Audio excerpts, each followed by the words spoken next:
Hello, my name is Michelle, and you're listening to Profit is a Choice. On the podcast today is Claire Jefford. Claire began her award-winning interior decorating firm in 2011, and she quickly grew her business, boasting the highest reviewed design professional in the Greater Toronto area with over 100 Houzz reviews. In 2017, Claire started a second business as a business coach. With a background in human resources, Claire is passionate about having organized processes, marketing, and she also loves creating videos.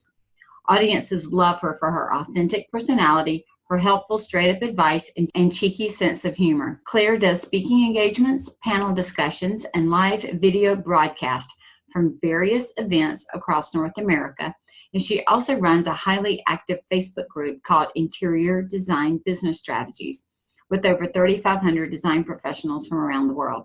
Claire and I discussed today setting and managing client expectations. She has a whole chapter in the book, A Well-Designed Business, The Power Talk Friday Experts, of which I'm also an author. She has so much energy that it is contagious. Enjoy our fast-paced conversation as we discuss how to keep everything on track from the very beginning.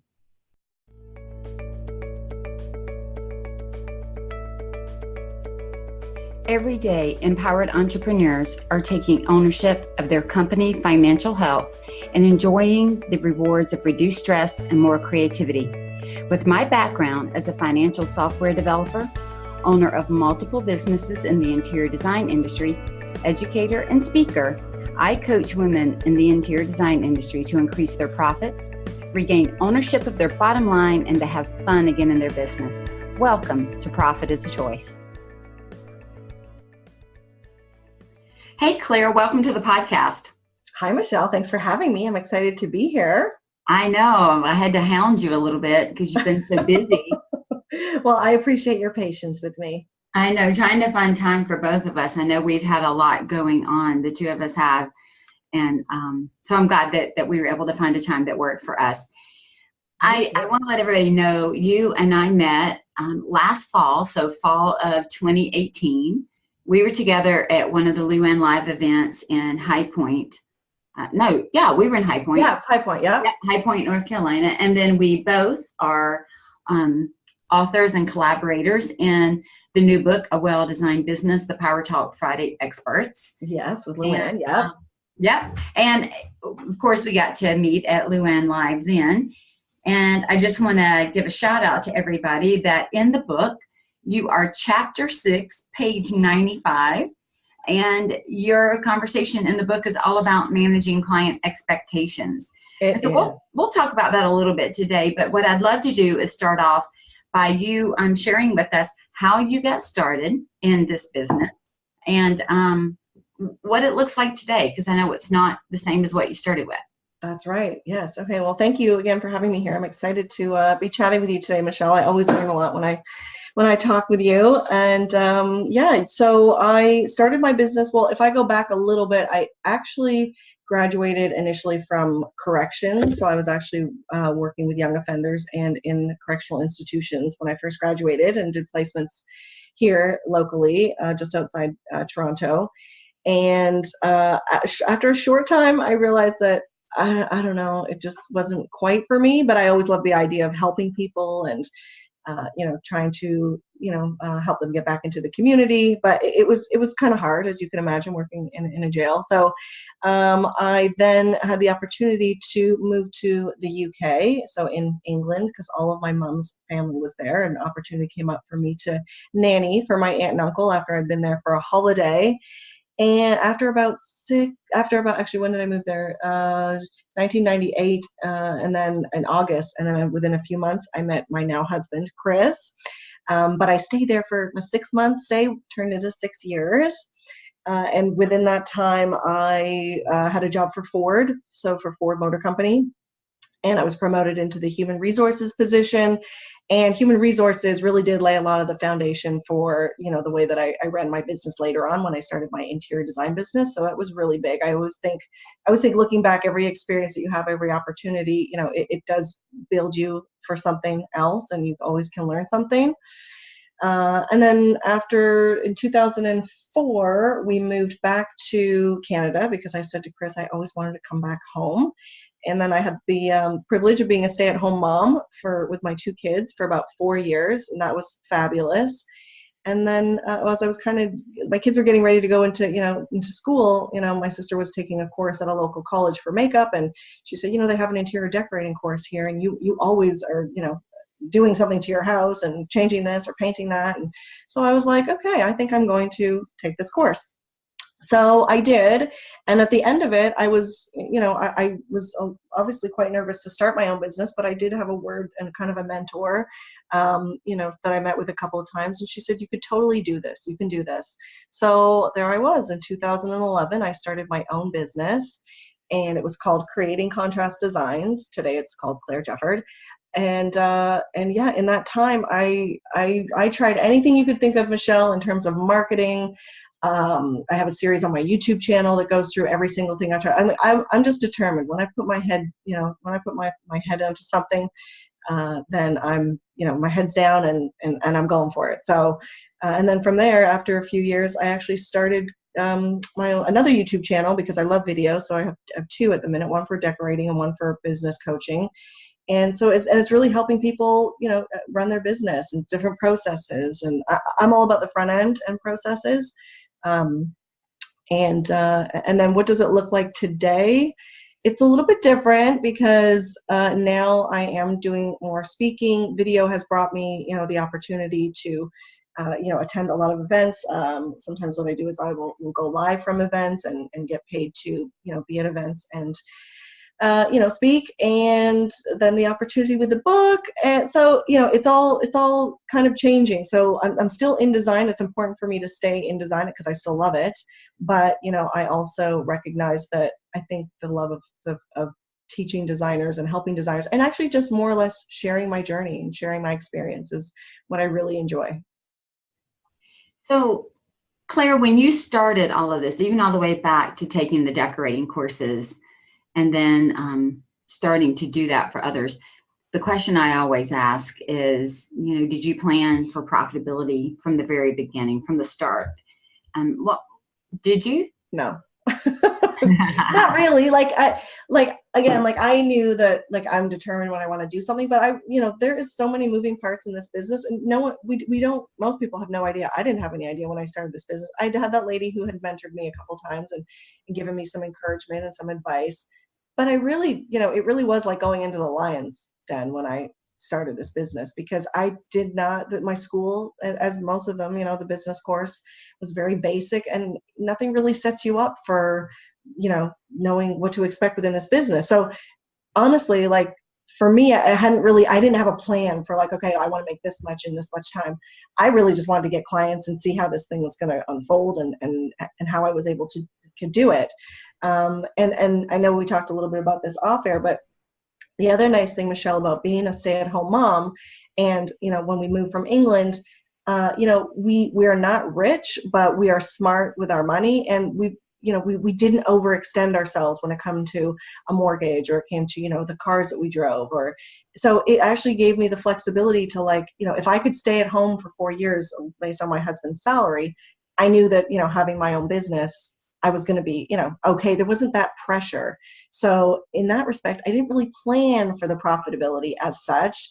I mean, I obviously started making money, but the answer to your question is no. Do you still love me? Yeah. Oh yeah, gosh, because, for any of the listeners, I certainly didn't start with that in mind in my first company. Absolutely on the second company, when I was in a management firm, I thought about it. And then I certainly thought about it when I started my coaching, consulting, advising. Yes. Yeah. Because we're a little more wiser, right? We're a little more wiser. Yeah. And I wasn't going to go back to putting my head in the sand. That didn't work for me. So I didn't want to keep that behavior going forward. Right. Yes. Question though, when do you think along your journey that you stepped back? Because, okay, I'm going to rephrase the question for us. Okay. Yeah. All right. So when you first started, you probably started a little bit more scrappy, like most of us do. You were being very conscientious of money in your home. So you probably had a little bit of extra money, to take the course at the local school and to do some of those things. But at what point during that did you realize, okay, I need to probably make some investments in my business outside of just human capital? And I also need to start planning for how much is this going to bring, like having some type of a financial plan or idea of what you were expecting it to do for you. Yeah. Well, I think like along the way, what happens is you start realizing that there are expenses, right? Like I got to set up a website, and I got to, I've got office supplies that I need to buy, or I do need to have a bigger car because now I'm schlepping some furniture around. So my little 4-door sedan wouldn't do at the time. So, at that point, it really does kind of hit you that, okay, this needs to be profitable because I need to be making a certain amount of money because now I have these outgoings that I didn't really foresee initially, because I hadn't, as I said, I hadn't really thought too much about it. But that's when my husband, I'll be honest, after just over a year into the business, I mean, I had clients here and there, but it's a hard business. You're starting out, and we did go through a moment where he said, are you going to get a part-time job, or what's happening? I was like, just give me, I know it's coming. I can feel it. And then what happened was I landed this opportunity came my way, which I worked for too. I mean, luck comes into anything a little bit, but hard work as well. Sure. And so I landed this contract deal with a local builder who actually is still on HGTV here in Canada. And that sort of got me really regular in terms of the projects that I was doing. And then I ended up hiring somebody. So I was able then at that point to say, okay, this is what I've been making lately. Now I actually just can't do it anymore by myself because I have so much work coming in. So it kind of came fast. And I find that happens, you're kind of like, you're building. And then all of a sudden you just kind of hit a tipping point, and then it just starts really happening for you, Yeah, especially if you've done all that hard work, you've laid good groundwork. I just had a podcast with Colleen, my fitness coach, and we talk about building your core. It's kind of like building the core of your body. Then you can build, muscles in the extremities. Yes. And I think our business is the same way. When we build the core, the foundation of the business, then the opportunities come, because there is really nothing worse than having opportunities come when the groundwork hasn't been laid. And it's almost like you're 6 months or a year too early. I can't take that because I don't have the infrastructure to do that. And I think it's interesting too, Claire. I know we both do coaching / consulting for men and women in business in the interior design industry. And I don't care how long they've been in business. A lot of times we have to go all the way back to what is the core of the business. Yeah. What is the why? Yeah. What are the values? Yes. What are your expectations? What are your goals? I just had a conversation with a client last night who was 30 years in business and was looking at a shift in, her business. And I said to her, we got to go all the way back to your values, because she was getting, conflicting information on what she should or shouldn't do. Sure. So much out there. Yeah. Yeah. And one of the paths that, was presented to her, literally, I could see it was in theory, there was nothing wrong with the path. Right? There was nothing wrong with the idea. But when you took that idea and kind of overlaid it on top of her and her personal values, they were at odds with each other. Right. And she was struggling with it. And I said to her, you will be miserable if you take on a career shift that doesn't follow along with what you're great at and doesn't follow along with what your personal goals and values are. And so, we have to be ready. So I want to just kind of put the exclamation point on what you said, is it's not just about luck. There may be a little bit of where opportunity meets experience coming in, but the experience and the hard work has to be there first. It really does. You make your own luck. You know what I mean? Like you make your own luck because you work hard. And if you don't work hard and put yourself out there, then you're not going to get as many opportunities come your way, right? So right. And to me, all of that's not even luck anyway. It's just, and it's all semantics, but just saying it's because you did the work and we're prepared and we're ready when the opportunity came up, so that you even recognize the opportunity. I think sometimes if we haven't done the work, we don't even recognize the opportunities. Right. We don't see them the same. Yeah, for sure. And I mean, that's not to say, so people listening, and I know that's not what you're saying anyway, but that's not to say you're going to know it all. I mean, there's always going to be stuff that, that comes up every day in this business. I mean, there's always something new and you're like, oh my gosh, this is a different thing I haven't had to deal with before. But, and I'm not a big fan of the fake it till you make it. I mean, I think, there's some of that has to come into it, but I do think that you need to be smart. You need to be prepared. You need to be willing to invest. And that's what I would say to people who are starting for sure is, and even not just new designers, but, be willing to invest in your business. Like we just were talking and, I mean, I hired a coach myself when I started this coaching business. I invested, I invest in professional photography for my interior design business.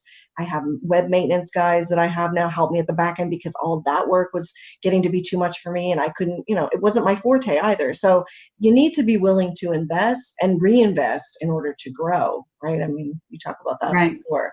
So. Yeah. And I'm not a fake it till you make it. I prefer educate and prepare until you make it. Yes. Right? Yeah. Which I think is the same kind of thing. And so let's just talk for a minute, because we're going to jump in a minute to client expectations. But I would love to just dig in a little bit with you on this idea of really investing in your business, because I know that the interior design industry, the workroom industry, staging, all of those things, we can get into them with relatively little capital input, right? The startup costs can be relatively small. Yeah. You can start from your own home in your in a bedroom. Yeah. Right. With a computer that you already have, and you go buy things retail. I mean, there are just all kinds of models there. Yeah.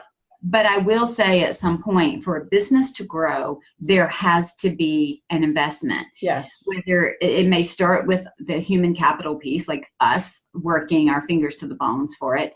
But at some point, like you mentioned, I people are shocked when I say to them that I have my own business coach, but I do. Yeah. Because I want somebody to get me where I want to go faster than I could get alone. Exactly. That's the same thing that you want. So there's an investment there. Yes. And that's not an investment in them. That's an investment in me. Exactly. I always look at coaching as an investment in myself and my business. For sure. I'm not paying them and investing in them. I am investing in me. Yes, that's right. Yeah, absolutely. And then, like you, I have an automation, person that I work with. I have people that help me with admin. I've got help with social media. I've got help with, editing. Yes. I got help with all kinds of things, because there is no way that I can do every single thing if I ever want to see my family or my friends, or if I'd like to sleep at night. Yeah. Right? Yeah. And I'm amazed at how many interior designers and workrooms, or any small business, there comes this point where we cannot do it all. That's and right. we need to be willing to hand things off for the betterment and the growth of the company. Yeah.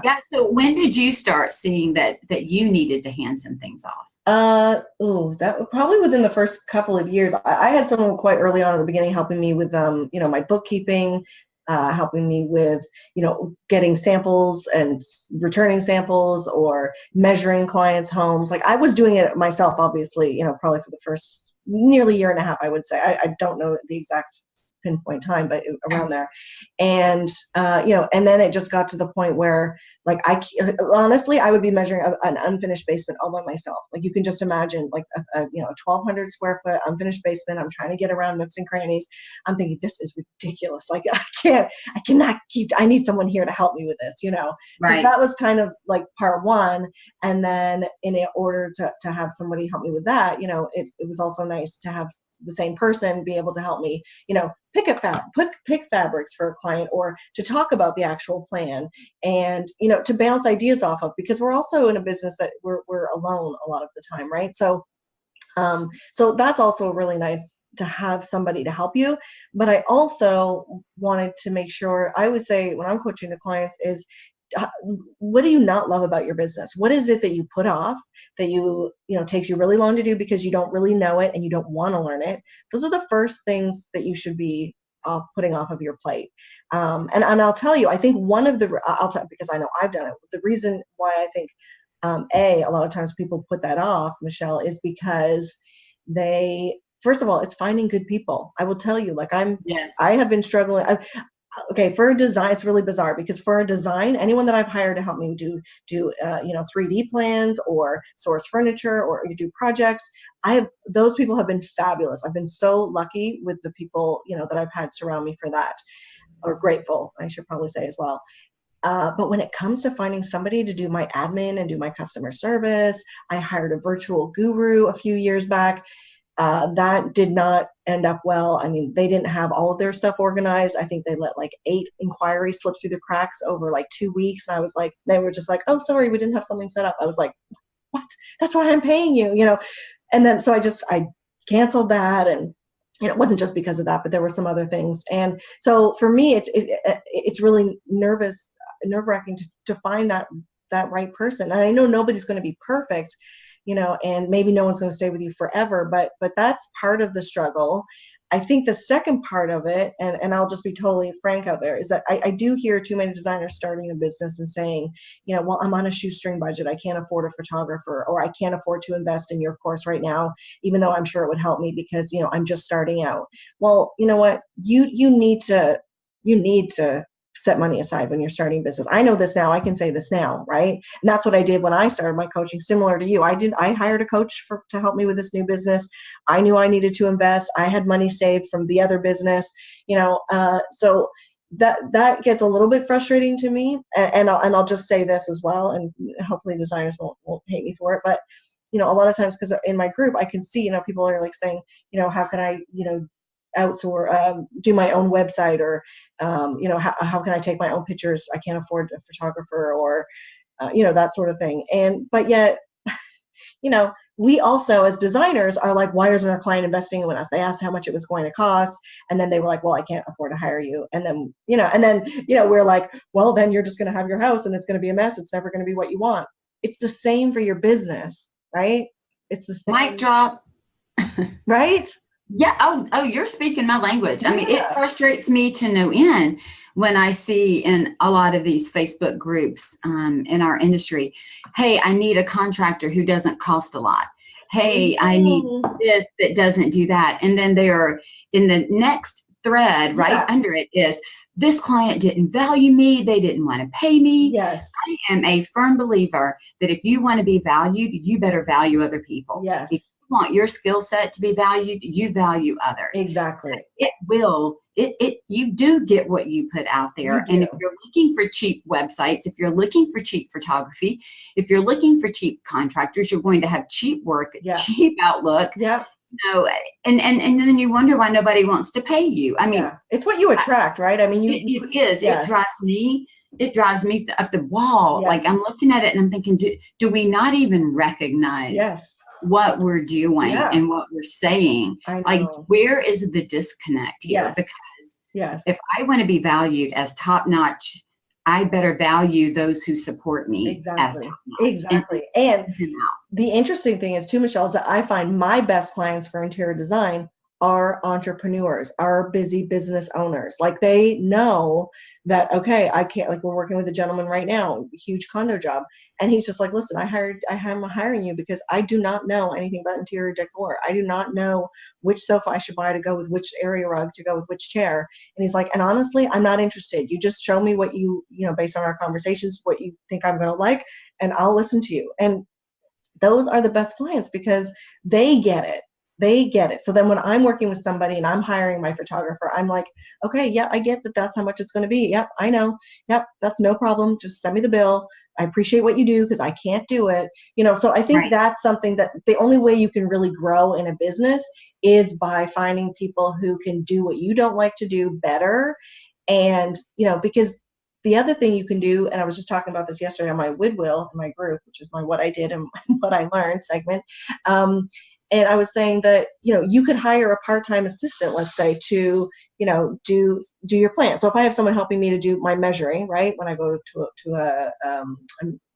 a client's home, and then they're also the same person who does the plans. Well, I'm paying them X, but the client is paying me Y, right? So I'm making money just as we should off the furniture and that sort of thing, right? So, but then I'm also being able to go out there, and now I'm also working with the client and I'm charging my hourly, but I'm also making X amount on the hourly on my assistant, who I'm able to charge more for, but pay them a little bit less. Do you know what I mean? Right. You know what I mean? You know what I mean? I mean, You set why up am I a asking business you? model. Yeah. And that's the way it should be. Yes. So, but I mean, so for me, can't lie, like in the point right now where, there's a couple things I've been, since Luann's event that we recently went to for the book signing, for the book launch, there's a couple things that I need to get in place, and I think I've got one sorted, but I'm not 100% sure with the person I've hired. I listened to Eileen. I spoke to Eileen Hahn and talked to her about, hiring and what I was struggling with. And, so I'm keeping my fingers crossed, but it's hard to find good people. But I'm literally at the point where I'm like, okay, I'm willing to pay, even if maybe I need to hire somebody part-time to do all my back end stuff and help me set up with graphics, or film me, because I do a lot of video. So it's just finding the right person, right? I know. But so let's talk about how that also translates into the topic that we're really going to kind of pull apart a little bit here, which is client expectations. Yeah. See, I also think that if we have all the right people in place, and it is not easy. Mm-hmm. It is difficult. It is a stretch. Yeah. The other thing that I see, just I'll throw out there, since we didn't hit it earlier when we talked about why we don't hire quickly or whatever, or at the right time, not like too quickly, right? Is because we don't even know if we can afford them. We don't know if we can keep paying them. We don't know if we're going to have work. Yeah. So all of that comes into play. Of course. However, having the right team does allow us the time, the space, and the energy to manage client expectations. Because I know when I don't have the right team around me, even though my heart's desire is to manage those expectations, I'm running around changing my job description every 15 minutes. Yeah. It is easy for myself to let things fall through the crack, or not do what I said I would do, or not respond when I said I would respond. So I know that you would probably agree with that. So let's just talk for a minute about what have you found to be most important when we are managing client expectations? The first thing is doing it right from the start. I mean, if you can, you need to. I know that one of the questions coming after this, I've seen, we talked about, you sent me that. So I would say the more you can do this right from the start, right off the bat. So this could start with your website. This could start with your branding. This starts with your messaging. This starts with the video on your website, sharing people what it is that you do. It starts with the photographs that you share. Are they professional photographs? Because again, the clients that are going to hire you are going to hire you based on, wow, that's a really great space that they're sharing, or I love the way that they do this design, or that they, incorporated patterns and color, and that's what I want. And then if you don't bring that to the table when you're working with them, they're going to be like, well, where's the disconnect? So it starts with your branding initially. And then from there, once they pick up the phone or you have a conversation, you need to continue that language that you presented in your branding, so there isn't that disconnect, and that you're showing them that your values are consistent. And also, and this comes in time, but it's the confidence, right? The more confident you can be about what the value is that you bring to your business, or to your client, how you're going to help your client, how you're going to save them time, you're going to save them money, they're not going to be stressed. Well, they may be, I always say people, I can't guarantee, 0% stress, because during a renovation, it can be, there are things that come up and your house is torn apart, sort of thing. But, it's making sure that you have those conversations up front, and especially conversations about money. Right? Like, have the conversation about, what is this going to cost? What is the budget? It's one of the questions I ask on the discovery call. I say, can you give me an idea of what your investment amount is? I like to call it an investment amount because they are investing back in their home, which is typically their most, their largest asset. And, and if that gives you a really good indication. And sometimes people don't want to tell you what they're thinking, because A, they have no idea. They actually have no idea what it's going to cost. Right. And B, they're worried that if they say to you 50,000, now you're going to spend 65,000, right? That you're going to go over. So they're a little bit cautious sometimes, but I say to people, like, it's really important, if I feel I need to have this part of the conversation, I'll just say, listen, I need to know what your idea of investment amount is. Like, I need to know if, it's like if I'm going to go shopping, if I go shopping with my sister, she's a shopping guru, and, I know that she knows all the name brands, we just have to know, like, are we going to Payless, or are we going to look at a Jimmy Choo or Gucci pair of shoes? Like, because it's two different ways that I have to look at, where we're going to go and plan our day. And it's the same with working with clients. Like, you have to know, are they wanting the beer on the champagne on the beer budget sort of thing, right? Right. And then also with those conversations, Michelle, like, I now have it set in place where I get paid before my initial consultation. So I have my money in the bank. We have it here in Canada, email transfer. I don't know if you guys have something probably similar in the States. And I make it part of my process. And I know sometimes designers say to me, like, how do you get people to pay you, like, before you meet them? And I just say, because it's part of my process. It's my process. Like, you want to book, then, I have a busy schedule, and, we're looking at, I want to get you. And it's the way you word things to people. And again, that's something that you do learn over time, how to speak to people. So I say, like, it's, we're booking a few weeks out, but I'd love to get you into my calendar. In order to do so, this is the process that we use to do that. I'm going to send you out an email, an invoice, and then you're going to get, once we receive payment, then you're going to get X, Y, and Z. And then I follow through with all of that, right? So everything that I do, I follow through with it.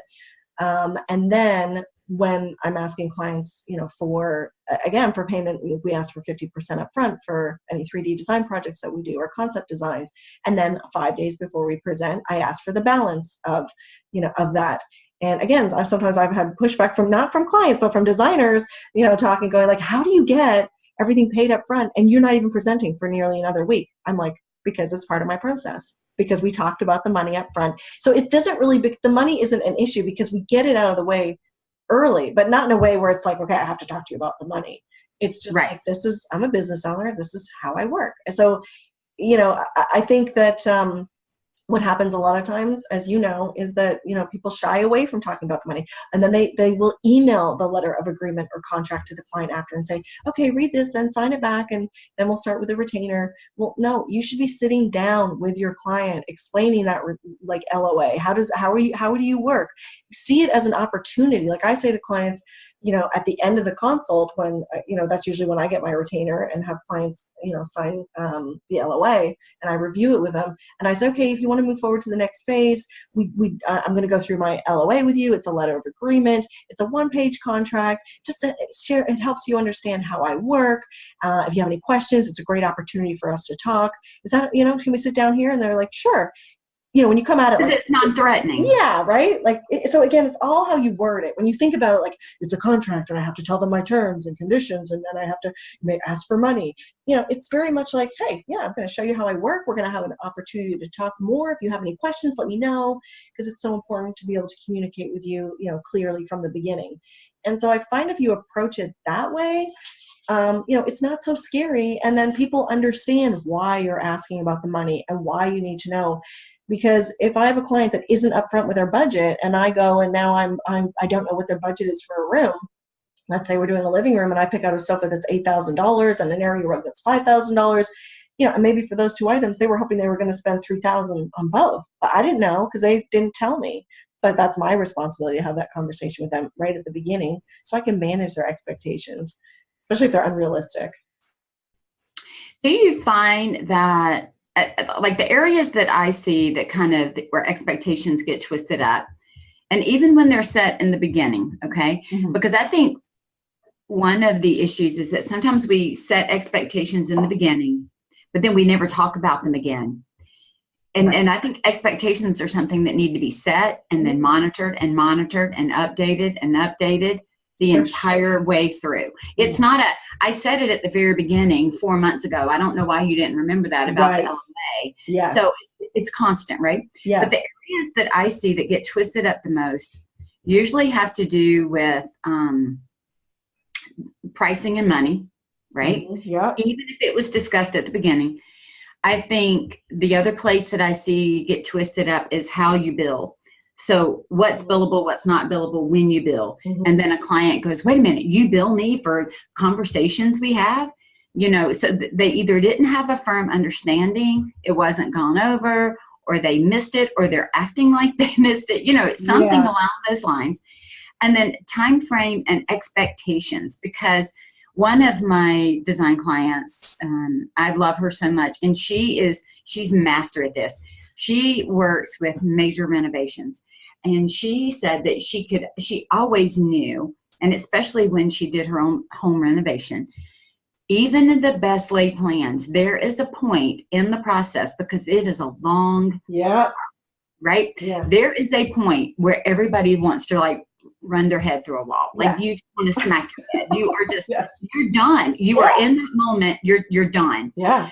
And she said that, the good thing is for most of her clients, like the husband and the wife, if they're in it together, they hopefully don't hit the wall at the same time. Right. Yes. So that one can help the other. Yes. But she literally tells them at the beginning of the project, I just need to tell you, you hired me for this to be as stress-free as possible. But like you said, there will still be stress. Yeah. And there is going to come a time, and I am telling you, and I am preparing you now, that no matter how great this goes, you're going to be done with these people in your home. Yeah. You're going to be done with making another decision, 100%. and you're done with writing another check. Yeah. Yeah. And you're going to want to hit your head against the wall. My hope as your designer is that it doesn't happen to both of you at the same time. And I need you to know that even when that happens, I am working on your behalf. Yes. Pick up the phone and call me. Yes. And then when she knows or can sense or start to feel it coming, she might send them a gift certificate to go out to dinner, or to go get a coffee or something small, have something delivered to them, because she knows that they're at the point where it usually happens. Yes. But by her saying it up front, reminding them, and then doing something about it, they literally, it's like it's like a blip versus a long drawn out, now they're angry and now they're picking everything apart. Exactly. It's because she says it's coming. Yeah, it's gonna come. It's gonna come. It's like telling a pregnant woman, this is gonna hurt. Yeah. I'm just telling you, it's going to be great on the other side. Yeah. This is going to hurt. Exactly. That's a great way of putting it too, right? I mean, you're going to go through some pains and it's going to hurt, but at the end of it, it's going to be worth it. Beautiful, right? Yes. Right. No, absolutely. And the more, and even, and too, even with furniture, I mean, my gosh, like, with furniture, there's always something, there's some delay, or something got damaged in transit, or something came and it was broken. And, I say to clients, like, just so you know, like, we just got to hold on tight. Just like you would never believe, with furniture, as much as, we try to minimize the problems. And so you never even learn about them in the first place. Usually, there is issues that come with a lot of furniture orders, right? So it's just letting them know that, we're going to deal with them as best, we're going to deal with them for you. That's what we're going to do. That's what we're going to do. But we're human too. And people who are dealing with, transporting this stuff, or who are doing the renovations. I mean, everybody's human. I mean, so it's letting them know.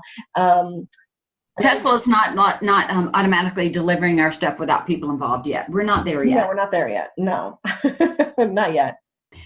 So Claire, is it ever too late to reset expectations?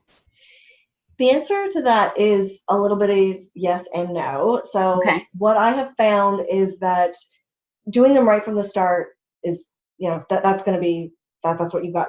That's the goal, right? The goal is to manage the expectations right off from the offset.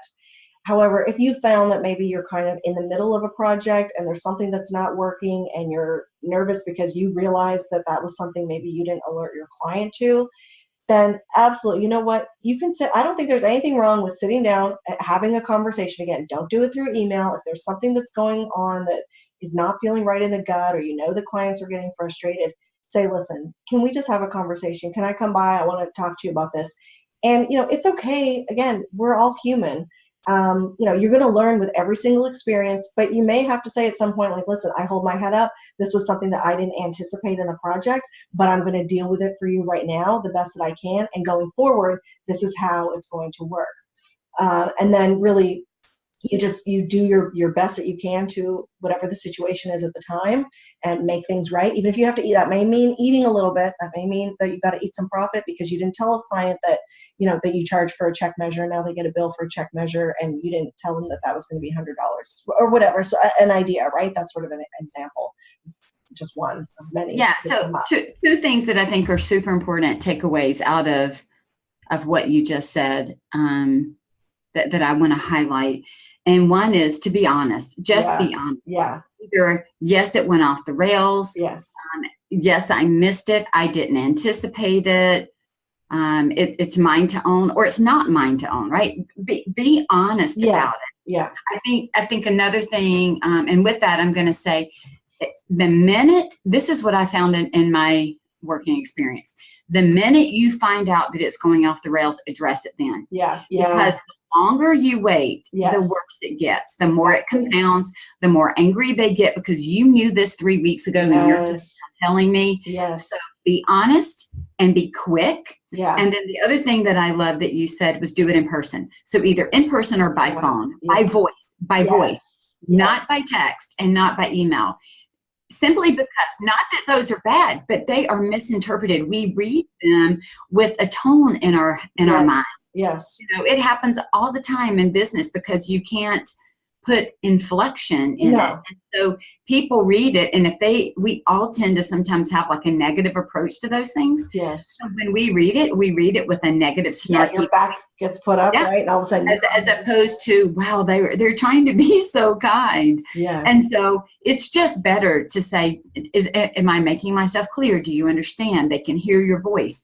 If you speak in a kinder, softer, slower tone, they read that as it not being exacerbated, right? Yes. I heard something the other day. The best way to build trust is to be the one who de-escalates a situation. Right, yeah. Right? Like reduce the drama and de-escalate. Yeah, and so here, we got to regroup here. Yeah. Yeah. So if I can get on the phone with this a vendor or a client or whoever, where we have this expectation that is not meeting and matching, then, you know, we need to have that conversation, and I need to be the one to help de-escalate it. 100%. But I want to say this too, Claire, and I know you have a Rock the Consult package that everybody should go check out. But a lot of this comes down to, even in the initial intake forms, in the initial conversations, making sure that you are in alignment with your ideal client. For sure. Having that ideal client defined, because that's going to head a lot of it off at the pass. Yes. And you can tell, well, actually, I'll touch on that now, but I want to go back to something else we were just saying about the emails. But I don't know, I'm pretty sure, I think if anyone out there listening kind of look back on client experiences that went wrong, or a relationship that turned sour, or that the project just was, you know, not going the way that it should have been going, you can almost always go back to the very first either phone call or the consultation. And like, that's what I've done with clients, because I've not had every client be a 5-star experience, right? I mean, especially at the beginning, because we're learning. And I can go back to every single client where something went wrong down the process and go, I knew this was going to be a little bit off right from the start. But I wanted the project. I wanted to get a picture for my portfolio, or, you know, I needed the money, right? Sort of thing. And so I think that's one thing, is definitely identifying sort of any red flags, because there may be clients that aren't ideal to work with, and you need to recognize that right off the bat and just get better at saying no. But you're going to have to learn the hard way a little bit first. I was, you know, and I don't think there's anything wrong with that. We got to learn in order to have experience to learn. But Michelle, the other thing, to just going back to the emails, if I could for a second, is the other thing is that sometimes when people send an email, you don't know if the client got the email, like depending on, unless you use a software like Mydoma, right? Like you don't know, you can't see that they read the email. You don't know if they're away for a couple days and they're not responding, and that's why. Or if they had a family emergency. I mean, we don't know. You don't know, right? So when you send off that email, it's also a lot of back and forth. And I had this recently with a client that I was working with just last year, actually, late last year, and I talked about it again in my group. And you know, when she initially worked with me, she'd worked with me when I was doing 3D concept, and from that I don't manage the renovation. So I will do the design. I will, you know, create, you know, show you how the house is going to look with a wall down, how big the island's going to be, and you know, I will also help people from there pick paint colors, pick all their finishes. But I let the contractor manage it. But I bill for my time to, you know, go out and source the products. And so I'm a little more hands off with that much more hands off with that than when it comes to a custom decorating project. And so she had contacted me after the renovations were done. I'd helped her pick, a lot of the finishes, and then the contractor, literally for nearly a year, I didn't hear from her.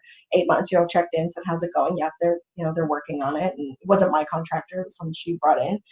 And then she contacted me and she asked me about working. Now she wants to furnish it, right? That's been done. So I explained the process of, okay, this is how this is going to work, and I need to come for a consult. And what had happened, Michelle, was that one, I should have noticed, because of when I worked with them before, lovely clients, but the question kind of came like, do you need to come back and see me now? Like, can we have a 1 hour consultation? And it was like, no, this is a 2 hour consult. If I'm doing furniture, I have to see the house because now it's totally been renovated. Like, it's totally different than when I came and redesigned it for you. And I need to have conversations with you. Because now we're going into a different phase of it. And it's been like nearly a year, right? So I could have been a little bit better at seeing those signs from the beginning. But also because the way that I work with renos, and the concept there with the 3D designs that I do is very different. I say to people, once we're doing decor, you're married to me. Like, we are married to each other now. I'm purchasing your furniture for you. I'm overseeing it. And she didn't quite grasp that. And we did have a little bit of problem that came up.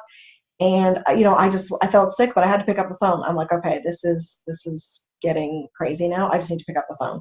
And I didn't really want to. Like, my heart was beating before I had to make that call. I was a little bit nervous, but I had to be upfront with her.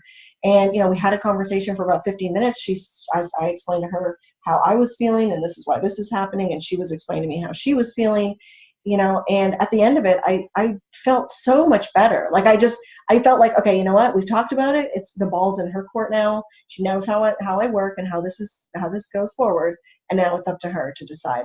And I went in my group and I shared it straight away because, I felt that it's really important to share, to share these. And so even, I'm still human too. You know what I mean? Like, so that was very eye-opening for me, just because I'd worked with a client in one respect, and then I was working with her in another aspect, of which I work 2 different ways. So, so managing her expectations, is something maybe I could have probably done a little bit better.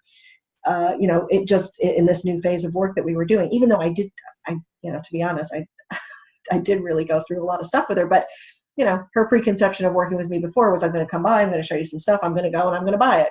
So it was just a different mindset. I had to kind of retrain for that. So, but having the conversation, I literally, as soon as I hung up the phone, I just felt so much better. I'm like, this isn't 3 days of back and forth emails, wondering what she's thinking.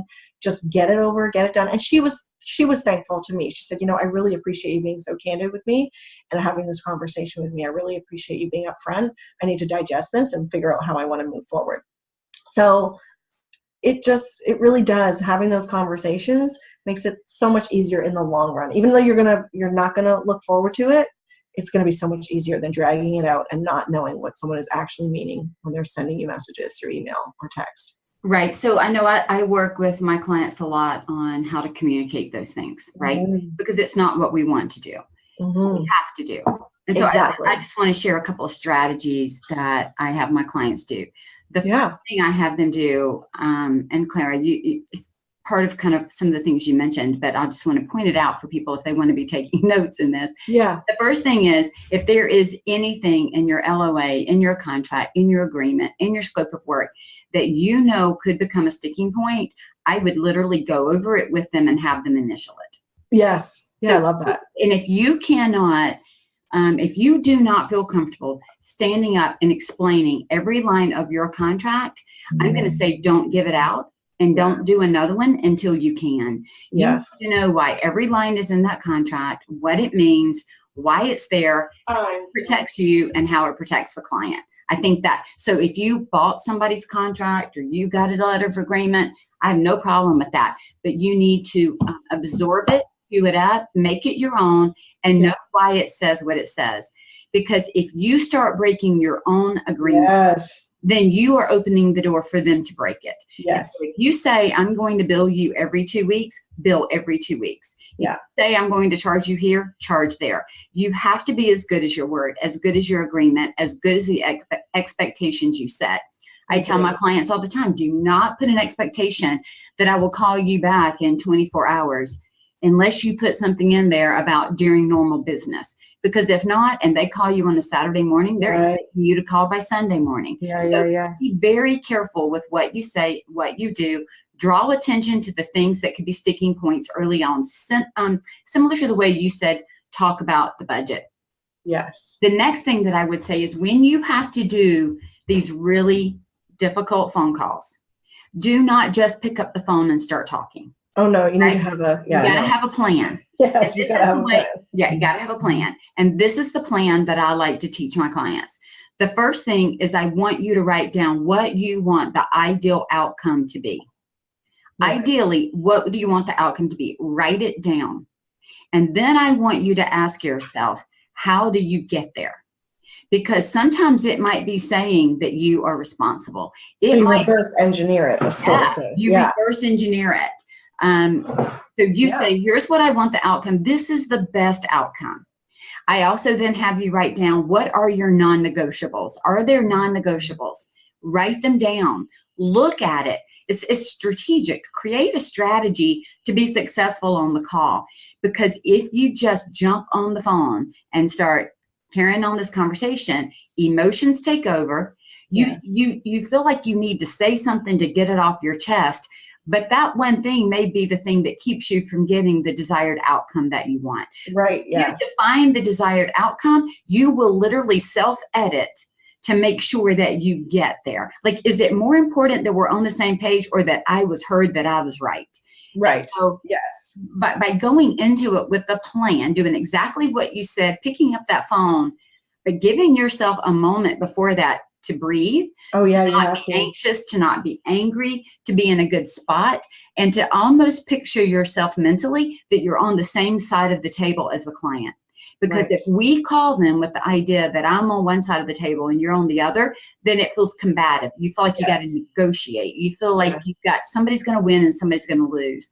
But if you can literally picture yourself in your mind that the two of you are on the same side of the table, strategizing for the perfect outcome, I promise you, you will interact differently. It removes some of the fear because you have a plan. And then you may still have a little bit shaky, a little bit of damp palms and, heartbeat, but you're still going to do it because you've got a plan and you're not going to feel like you got bulldozed or like you're the bulldozer. Yeah, for sure. No, I love that. No, that is good. I'm just trying to think. I mean, I made some notes. I don't think I reverse engineered it, but I made some notes. That's good advice. Yeah. So here's a freebie.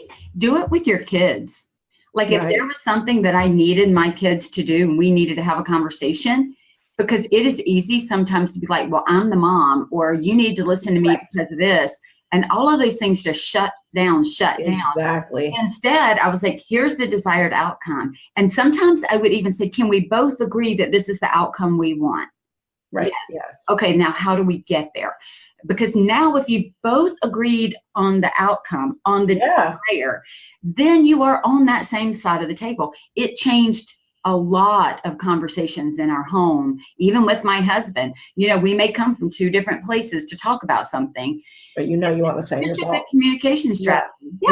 Yeah, for sure. Find yourself at odds with something. If you can both agree on the outcome, you will strategize to get there. You'll know when there's a big problem if you both can't agree on the outcome. If you can't agree on the outcome, no amount of intermediary is going to get you there. Yeah, because one's going to win or lose. You're working towards different things. Yeah. Yes, for sure. So that's everybody's freebie on how to communicate today, especially as we're setting and working with client expectations. Exactly. So Claire, let me ask you this. If somebody just wanted to get started kind of getting control of setting client expectations, absolutely they need to go buy the book, and they can look at chapter 6, page 95, where Claire and all her brilliance shows up. But what are some of their actual first steps that they can do to kind of get things in control? I mean, again, like it depends how far back we're kind of talking. Like if we're talking about sort of the branding and setting the stage at that point, I'll just share it because I have to touch on this at some point because it's my thing.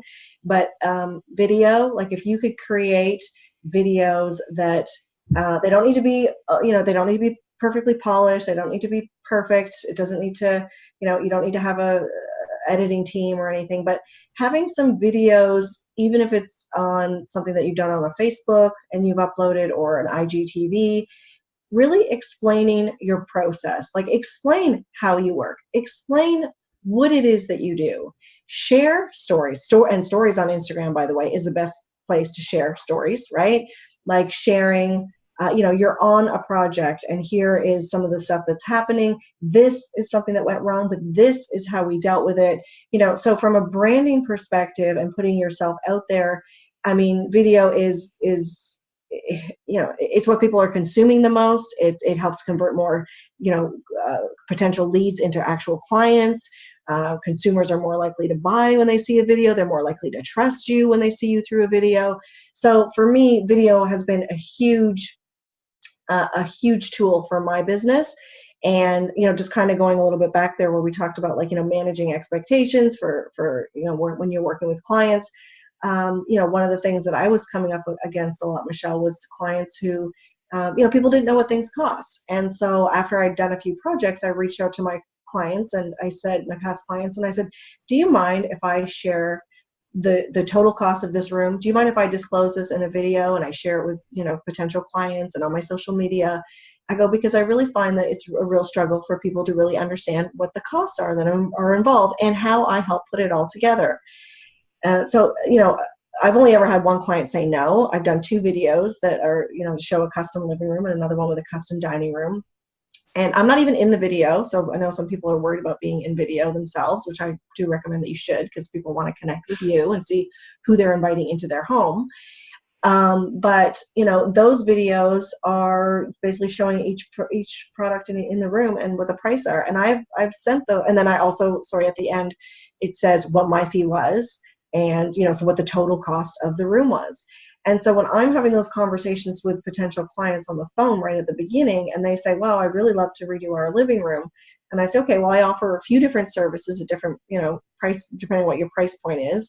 I'm happy to go in for a 2-hour consult, help someone. I will bring samples of fabric, or, I'll show them drapery headers, or whether it's for their kitchen, I'll bring backsplash and grout. I will help them as much as I can in that 2 hours. And it's really a working session, and they just need a bit of a kickstart, and then they go on their own and they've got some inspiration. Or if they say, well, I really want to do this custom, like, this is our second house, our kids are grown up, they've moved out, and I say, no problem. I say, this is really exciting, and this is how we work with clients. I say, I'm going to send you a link to a couple of videos, one which is on my my website. So right on my clairejefford.com, if you go to interior design tab, there's a video there that talks about how I work with the clients. But it's not just telling them what you do.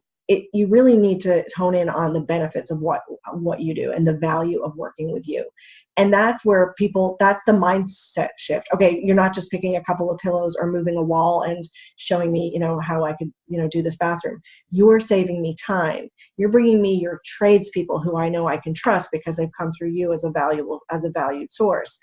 You are telling me what stuff can go wrong. You are explaining, you know what I mean? So by doing all of that, by using that as a tool at the beginning and sharing that, I've had clients who will call me back or email me back after I send them that video where I priced everything out, and they'll say, yeah, love the video. That's pretty much what we expected. It's a little more than what we thought, but we can see where we understand and we're ready to go. When I don't hear back from somebody, or I reach out and they say, it's just a little too expensive, that's good, because then I didn't want to work with them when they were looking at spending $5,000 and my start for a custom dining room might be $15,000 or $25,000. Right. So, the video gives them the chance to self-edit. So it gives them a chance to do it without embarrassment. So they're able to watch, to see the expectations on both sides, what you expect they can decide. And what they expect from you. And then again, if those are not in alignment, they just self-edit. And that's so much easier that way. And it is. So that's, I probably digress a little on your question, but I just want people to know that it's huge, because I'm doing a presentation next month. And I actually have one of the slides up because, I'm doing a presentation on video and how videos help my business. And I can't tell you, first of all, how much it has helped my business in my interior design business, because the other thing that happens, Michelle, is that people get worried that they're going to give too much away at the initial consultation, or they're going to share too much on a video, and then clients won't want to hire them. And nothing could be further from the truth. I literally send people videos of like how to set up your backsplash, or, you know, how to choose your grout color. And then I have people calling me going, okay, we watched your video, we need to hire you because we had no idea there was so much to think about choosing a backsplash. Right. So, I mean, you're educating them, but you're also saying like, it's not just this is more than what you think it is. Yeah. This is not what HGTV has taught you that it is. That's right. I mean, if it was that easy, then they wouldn't be calling us in the first place. Right. Right. And then you know, again, and some of my videos are over 2-3 years old now, and they're still getting hits on YouTube, which I love because it's evergreen. But I mean, they're not the best quality. So don't be worried. Like, I've gotten better, but again, people are very— Just start somewhere. Just start somewhere. Just start and be authentic. I always say ABCs. It's be authentic, provide value, and be consistent. You know, if you do that, then I'm telling you now, you will get more clients, more awareness, more brand awareness, more opportunities coming your way, you know. And so anyway, so video is huge. So, you know, I could run you out some stats on video, but let's make no mistake. When you look at a feed, when you look at anything, you know, it is 90% by 2020, is the consumption in any social media is going to be video. So if you're not doing video, you're not, you know, giving that brand awareness through video and introducing yourself to your potential clients, then you're not going to be able to manage your expectations as well.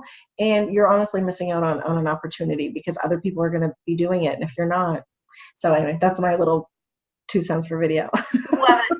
So Claire, what is one of your next big profit goals? What are you doing to put yourself in a position to be successful and profitable? So I have just recently started a course, purchased a course, invested in a course, I should say. It's a YouTube course, and I have invested $5,000 US into this 90-day program. It's by a YouTuber that's out west here in Canada, and I've been following her for years. And I just realized it's time to make that shift for me. Like, I've been creating my own videos, doing my own videos. I know now where I want them to go even more, and have a more clear idea on, you know, how I want them to look and what the messages that I want to convey to my audience. And really, honestly, like creating more online products, because I know from my coaching, just like you do, Michelle, that, you know, it's great to have that one-on-one coaching, but then there's also stuff after I coach someone where I'm like, okay, this is something that you need to invest in, because I will give you, like in my Rock the Consult, you have all of the templates for emails, all of the templates for checklists of what you need to do for a client. You know, it's from the start of the initial phone call right to the end of the, you know, initial consultation. And no one ever really has done that before and done a video. I mean, I actually paid an actress to be my client in that video. And so, you know, that's where I'm going more. I am moving more to online, more to speaking engagements. I'm still doing my interior design business. And to be honest, I'm working through it right now to figure out, I think I'd love to have a couple high-end clients a year, like the one that I'm working with right now. But then I also really love the 2-hour consultations, because that's something I can do videos on, and I can stay fresh in the industry and with clients. And I love them. I love getting into clients' homes. I love giving that advice. But for profit going forward, you'll see me more online, creating more online products, and having an even bigger online presence, because I just love video, and my goal has always really been, if I can do video and speak and meet people and share and teach and get paid, I love that, and have it kind of all wound up into design. I love that. So Claire, where can people find you? Where should they go hang out where you're hanging out? Okay, well, please join me at my YouTube channel. It's Claire Jefford. I have 2 YouTube channels, but the coaching one is Claire Jefford. So that's, you just search it on YouTube, hit the subscribe button, and there's a little bell. You'll get notified there when I publish new videos, which, just so you know, I don't know when you're publishing this, Michelle, but kind of more like I'm relaunching that in the summer. But there's a lot of content there now that can be very helpful to a lot of your listeners, I'm sure. Also, I have a Facebook group, which is called Interior Design Business Strategies. And it's a private group, and it's very highly engaged, a fabulous supportive community. And there's 3,500 designers from across the world there right now. We do ask some questions before you join that you need to answer. And just ask that you bear with us a few days. We usually go every few days for approval. And my website is www.clairejefford.com. And what is your Instagram? It's at Claire Jefford. Yeah, there's another one with an underscore. Don't just ignore that one. It's at Claire Jefford. At Claire Jefford. Perfect. Thank you. I want to invite everybody to join Claire in all of those locations. And while you're on Facebook, you can feel free to hit up my Facebook group called Build a Profitable Business for Interior Designers and Workrooms. And Nice. Between the two, you'll be pretty set up for, that's right. for the beginning of it, and then all of the finances that go on throughout and at the end. But Claire, thank you so much for joining me today. Thanks so much for having just such a great conversation about client expectations and how to use video. And then I love even what you said is it all starts all the way back with your branding. And not to overlook those things. Sometimes we think that client expectations happen when the first time we're in front of the client. And so I really, really just love how you brought it all the way back to the very beginning and what they see and how they interact with your website before they ever even reach out to you. That's right. Well, thank you for having me. You know, I love your energy. I love hearing you speak. Oh my gosh, if anyone's listening and has not heard Michelle at a speaking event, you are so incredibly inspiring. So thank you so much. And I really just love having you as a collaborator and a friend in my life now. Thank you. I agree. Take care, Claire. Thanks so much. Okay. Cheers, Michelle. Bye. Bye. Thanks again to Claire for sharing her expertise on the podcast today. Jump into her Facebook group and mine as well and start sharing. Building and working in community with others is so important to making us not feel alone. Community support is not an accident, and neither is profitability.